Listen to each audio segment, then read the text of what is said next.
Welcome back. My next guest is Jeff Domanski from Hudson Valley Energy. Welcome, Jeff. Thank you. Thanks for let me be here. So, Jeff, really happy to have you here. We have a great program that we're working on as part of a statewide program, local program, community choice aggregation. We're moving forward with it here in the town of Clarkstown. It was approved last year by the town board. And so there's a lot to learn about this, a lot that residents can be able to benefit from this. So we can really kind of dive into the community choice program, in just a moment. But before we get to that, maybe you could tell us a little bit about your background, your education, and Hudson Valley Energy. Sure. Yeah. Happy to say, for my parents' sake, that I'm still using the college degree that I earned almost 30 years ago. Mm-hmm. I went to the Environmental Science and Forestry School at Syracuse, and I was a chemist, but wanted to work on communicating the technical challenges and opportunities that we had between decision makers and the technical experts, and that's what I've been doing ever since that time. And in more recent years, I've focused on helping small organizations, municipalities, cities, towns, and villages, colleges, and healthcare locations work on taking advantage of sustainability opportunities, cost savings opportunities, planning efforts to really just improve their operations. And that's how I ended up working on this great program. I was working with municipalities in New York State, and I was approached by Jewel, who's the administrator that we've chosen for this program that we'll talk about, to be the local program manager within the communities. And wonderfully, that's my job, is to be there within the community, to be a resource for the community, to communicate about both the challenges and opportunities associated with what we're dealing with, and to help the communities move forward and feel good about the opportunities and to set a path for helping their citizens with this. So tell me a little bit about community choice aggregation. What does it stand for? And let's talk a little bit about the origins of how it came into existence. Sure. It's been around since the late 1990s. It's approved in 8 states right now. And we're talking about community choice aggregation, which is the generic name for this program that, in a nutshell, it's a buying club. In New York State, it was enabled in 2016 by a Public Service Commission order, and it does allow cities and towns and villages to form a buying club, if you will, for electricity supply and gas, but we focus just on electricity supply because we're interested in the environmental attributes and improving that. But a buying club for electricity supply on behalf of their citizens, on behalf of their small businesses. Changing the default decision making. It's an additional option for those residents. It's not a mandatory change. By changing the default, though, it gives them an easy path to take advantage of all the changes that are happening, the good changes that are happening as the state works to improve the electricity grid. Changes that will improve the grid, but can also bring cost-saving benefits to those citizens, which can be a very complex landscape. So a lot of people may not understand that. I mean, what are the statistics roughly on, so people can actually select their electric provider, correct? Yep, since the late 1990s. Since deregulation came into New York State, it created a marketplace for supply, choosing where your power comes from. And the utility companies, Central Hudson, Orange and Rockland, they actually provide resources on their website to help people choose amongst the options. And they do a great job of laying out those options, but there's dozens and dozens and dozens of companies that are out there. So not typically more than 10% of any population do that. And all of those opportunities require a contract for those folks who decide to go down that path.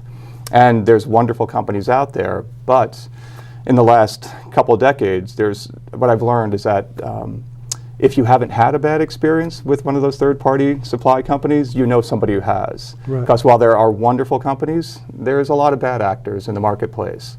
And so that's one of the significant reasons that community choice aggregation was promoted by the state and pursued by the towns that are doing this. It is for consumer protection. It is the idea of cost savings opportunities and the environmental attributes of really promoting, in a beautiful way, renewable power in New York State.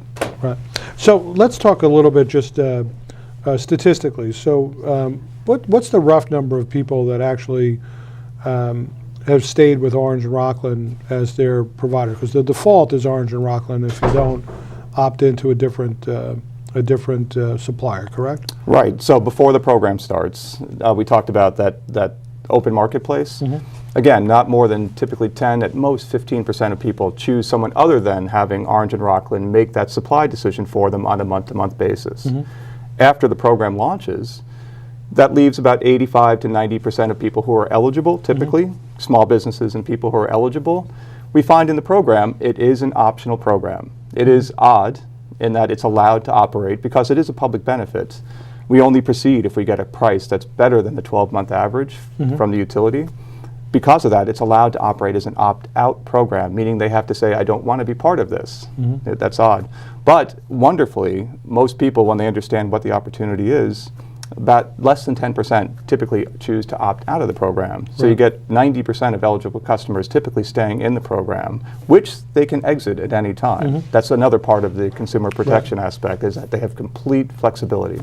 So this is really, it's a cost-saving opportunity. So maybe you could just explain the overall in 30 seconds to a minute, so residents kind of understand what's going to be taking place here in the town of Clarkstown moving forward. Sure. So as you said, last year, the town approved to pursue this through a local law.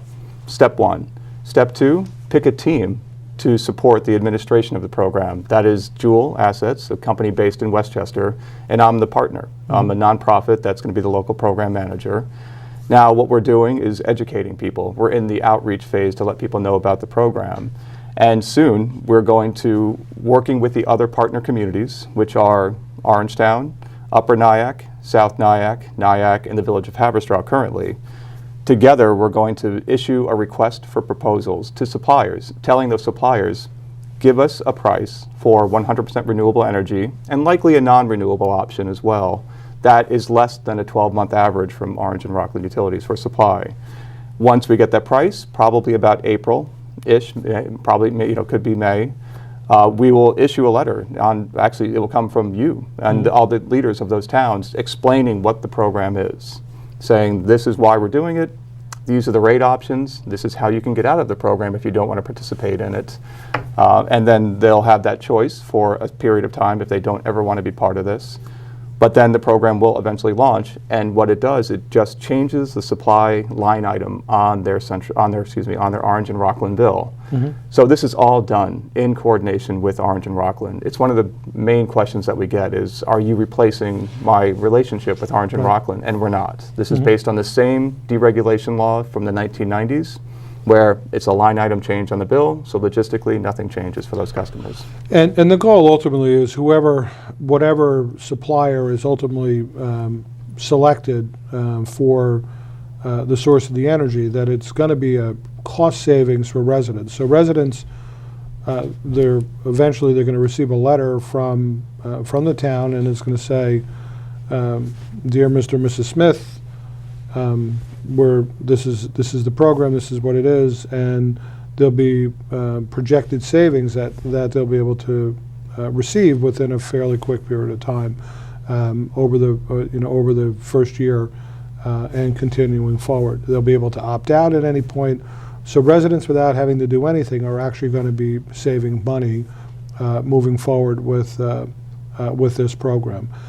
More importantly, even more so, it'll bring additional opportunities for more green suppliers, coming within New York State, and we're very proud of that. We happen to be filming this episode, which will be airing probably in about a week, and we happen to be filming it on the day when we're going to be cutting the ribbon for our car charging station here at Town Hall. And I'm very proud of what we've been able to do in the environmental sector as a government. We are the first town, I proposed it as a councilman, to have a large-scale solar field. We have it down at our closed and capped landfill. My first year as town supervisor in 2016, we pursued and acquired and purchased our overhead streetlights, about 90% of them from Orange and Rockland, and we converted them all to LEDs, and we're saving over $1 million doing that. In addition to that, we're doing conversions with we've done conversions to LED lighting in a number of our buildings. We're moving forward with Town Hall, this year as well. The charging station at Town Hall, we have a proposal to look at a solar awning at our one of our parks facilities, and if we move forward with that, we will completely take the town of Clarkstown parks operations, all of our community centers and all of our pools, completely supplied by solar. And in fact, if we do that and the rest of the LED conversions and one other smaller solar project over at our highway garage, we'll take all town government operations completely off the grid, and they would be supplied entirely by solar that's town-owned or sponsored on town property or town facilities.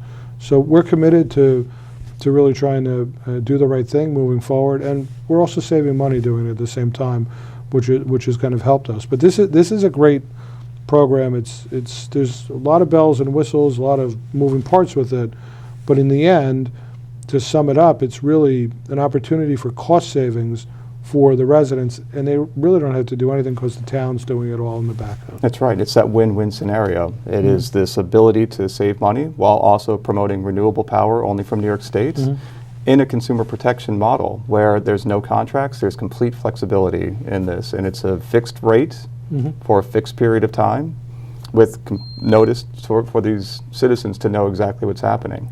And it's amazing what you guys have done here. I've been watching for years and just been really amazed by all these great projects you're doing. And the state recognized the work that you're doing in setting a model for other communities through the Clean Energy Communities Program, which is one of NYSERDA, the New York State Energy Research Development Authority's programs that they started in 2016 as well. And you're just really ticking off, there's 10 actions on there that every community should consider. You're ticking off so many of those boxes. It's really great. But CCA is wonderfully been said by the program manager, the most powerful thing a community can do on that list of smart and energy and dollar saving strategies. No, it's a great opportunity. We're really excited about it. So Jeff, we're about out of time for today, but if folks want to get in contact with you, want to learn more, how would they do that? We have several ways, and that's my job, is to be there, me and my team. You can go to a website we've set up for the program. Our version of community choice aggregation is called Rockland Community Power. So www.rocklandcommunitypower.com. For the website, you can look for future public meetings. We're holding a couple of meetings here next Thursday and the Thursday afterwards. I believe that's the 13th and the 20th. We're going to be here in the evening. There's other events that are at the website. You can contact us at 845-859-9099. That's our hotline, 845-859-9099, or info@rocklandcommunitypower.com. 3 ways, I think, that, and we are so happy to have conversations. Please invite us to your group so we can tell you about the program. We're definitely going to hold public meetings, but we're very happy to come to any group that would like to hear more about it so that we can spread the word and build awareness for this great program. Right. And again, so to sum up, the CCA program that we've adopted, it's, through the Public Service Commission, residents are going to see savings on their supply charge on their bill. There's still a line on their bill with Orange and Rockland that is for delivery. That's not really affected. It's really supply. It is for supply. And the delivery charges that Orange and Rockland charges, that's to maintain the lines and the infrastructure to bring the energy, the electricity to people's homes. But the supplier can come from anywhere, and that's where we're going to see the savings. And the power has to come from New York, though. But that's all correct. That is correct. Great. And that Orange and Rockland continues to do repair service, so people don't have to worry about the reliability of their power as well. Right. Well, Jeff, thanks so much for being a great guest and so informative about community choice aggregation. Really look forward to continuing to work with you and getting the program moving forward. And I'll just say, maybe in a future conversation, if I could be so bold, we could talk about community solar, which is a separate benefit that's often confused with community choice aggregation. They work together, but that's for a future conversation. Sure, happy to. Thank you so much. Right. So stay tuned, we'll be right back.